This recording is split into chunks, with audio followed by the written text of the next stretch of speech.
Hi, Shayla Lanier coming to you for Liberty University tonight to discuss freedom and liberty.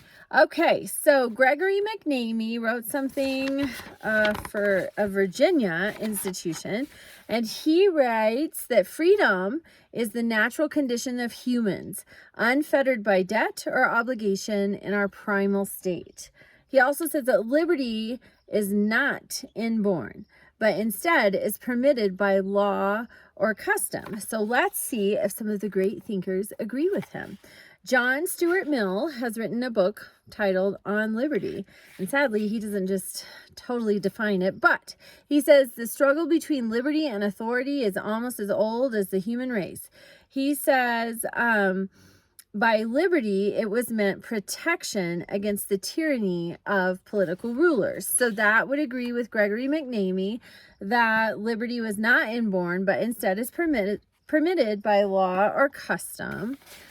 Franklin Littell wrote an article, Liberty and Freedom Are Different and Misunderstood. And he says, very few have experienced true liberty in our world, and maybe something we take for granted, something our perspective is a little bit warped because we've grown up with having freedom and liberty in large part. Okay. John Grady did a review of David Hackett Fischer's Liberty and Freedom work. And he says liberty refers mainly to ideas of independence, separation, and autonomy for an individual or a group. Freedom means the rights of belonging within a community of free people. So that's a little bit different than Gregory McNamee stating that freedom is just you in your primal state. This ties freedom to belonging within a community. So the founders seem to use the words interchangeably. John Adams said, it is religion and morality alone which can establish the principles upon which freedom can securely stand. The only foundation of a free constitution is pure virtue. So in that, he almost seems to be using freedom in place of liberty, but maybe he understood the definitions better, well, certainly than I do. Woodrow Wilson said on this very day, September 9th, 109 years ago in 1912, he said, the history of liberty is the history of resistance. The history of liberty is a history of the limitation of governmental power, not the increase of it. When we resist the concentration of power, we are resisting the powers of death. Concentration of power precedes the destruction of human liberties. So that he's agreeing with McNamee, kind of tying liberty to the workings of government. They're either infringing on them, guaranteeing them. Okay, and Montesquieu, whose book is holding up my phone, so I can't show it to you, but he said liberty is generally said to reside in republics and to be banished from monarchies. Political liberty does not consist in an unlimited freedom. So, see, they're different. Liberty can consist only in the power of doing what we ought to and in not being constrained to do what we ought not.